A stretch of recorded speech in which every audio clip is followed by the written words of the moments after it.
Halo semuanya, selamat datang di channel YouTube saya. Pada video kali ini kita akan membahas cara melakukan koreksi pengukuran suhu dari sensor di atas 11 menggunakan metode regresi linear.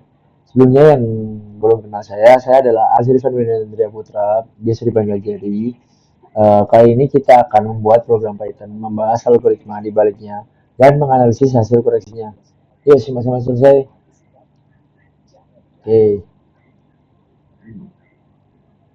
Oke, next. Oke, untuk pendahuluannya di sini ada latar belakang yang kita punya adalah sensor di atas bus atau sensor low cost untuk mengukur suhu. Sensor ini sering memiliki deviasi atau ketidakakuratan pengukuran dibandingkan suhu sebenarnya.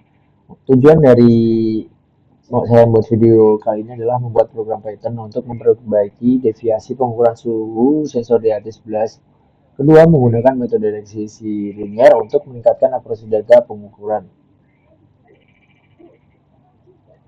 Oke, jadi di sini kita memiliki sebuah data pengukuran suhu yang diambil dengan sensor di atas 11. Sensor ini adalah jenis sensor low cost atau biaya rendah, seperti yang aku katakan sebelumnya.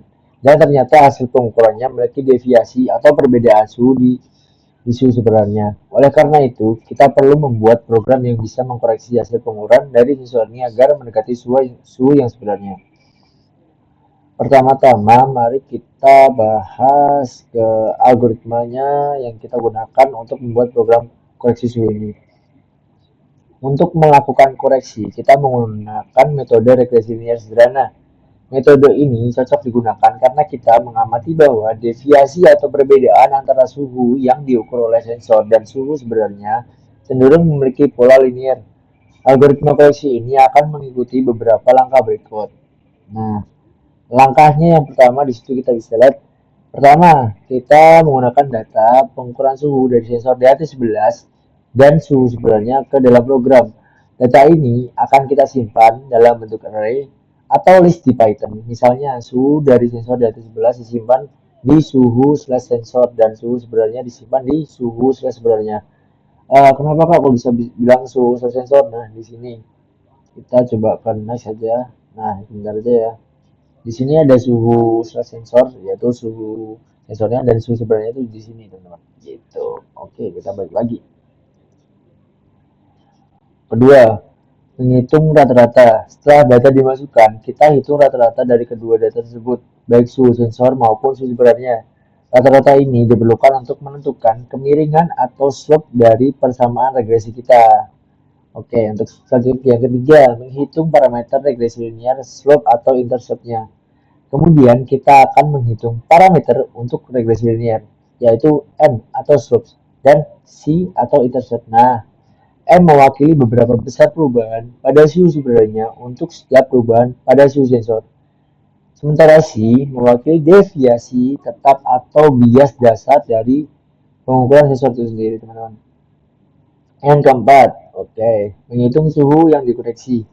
Setelah mendapatkan nilai M dan C, kita bisa menghitung suhu yang dikoreksi untuk setiap data sensor dengan menggunakan persamaan. Nah, untuk persamaannya kita bisa ke next slide. Di sini aku tampilin aja ya. Nah, di sini ada sebuah apa ya pengukuran yang Y kali X kali apa sih? Nah, itu. Oke. Kita balik lagi ke sebelumnya. Oke. Nah, di situ ada persamaan Y sama dengan M kali X plus C. Di sini X adalah data dari sensor di atas 11, M adalah slope, dan C adalah intercept sendiri. Yang kelima atau yang terakhir, hasil dari koreksi suhu akan ditampilkan dalam bentuk daftar yang bisa kita bandingkan dengan suhu sebenarnya untuk melihat berapa akurat hasil dari koreksi ini. Oke, kita bisa lihat full dari codingannya teman-teman. Di sini, oke.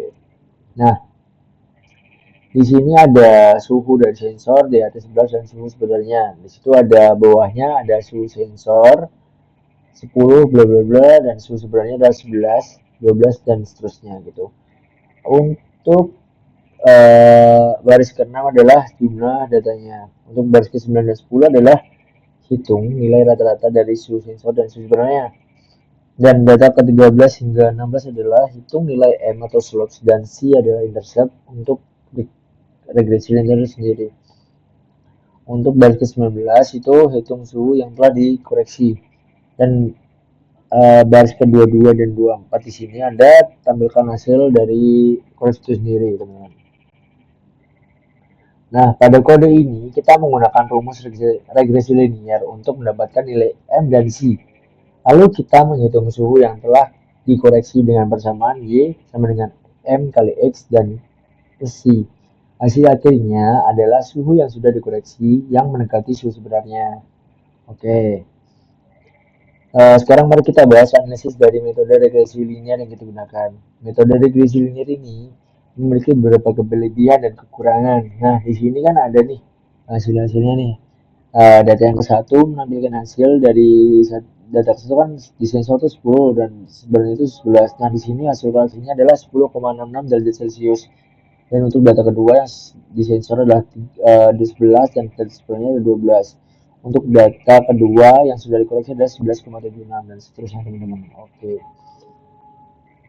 Nah, di sini kita menganalisis metodenya. Untuk kelebihannya itu sendiri adalah metode ini sederhana dan mudah diterapkan serta efektif untuk hubungan linear. Karena deviasi dari pengukuran suhu dengan sensor DHT11 ini terlihat linear, regresi linear sangat cocok untuk mengkoreksi pengukuran ini. Namun, ada juga beberapa kekurangan. Misalnya, metode ini hanya cocok jika deviasi bersifat linear.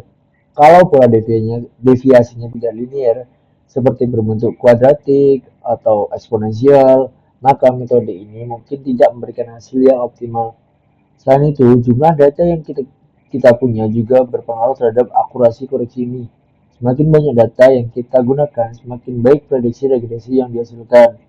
Secara keseluruhan, regresi linear sederhana memberikan hasil yang cukup baik untuk memperbaiki ketidakakuratan sensor DHT11 ini, terutama jika deviasi linear seperti pada data yang kita gunakan tadi. Oke, kita ke slide. Nah, baiklah, mungkin dari kesimpulan video tadi, dengan metode regresi linear, deviasi pengukuran suhu pada sensor DHT11 dapat dikoreksi sehingga mendekati suhu sebenarnya. Yang kedua, program Python yang dibuat berhasil menghitung suhu koreksi dengan akurat. Yang ketiga, regresi linear adalah metode yang sederhana namun efektif untuk data dengan pola deviasi linear seperti kasus kali ini. Oke, itulah pembahasan lengkap mengenai koreksi pengukuran suhu dari sensor DHT11 menggunakan regresi linear. Kita sudah membahas algoritma program, melihat kodenya di Python, dan menganalisis metode yang kita gunakan. Semoga video kali ini bisa membantu kalian memahami cara mengkoreksi deviasi pada pengukuran sensor suhu dengan cara yang sangat sederhana namun efektif. Oke. Jika kalian punya pertanyaan, jangan ragu untuk bertanya di kolom komentar. Jangan lupa like, share, dan subscribe ya teman-teman. Oke, agar tidak ketinggalan video-video edukasi lainnya. Terima kasih telah menonton dan sampai jumpa di video berikutnya.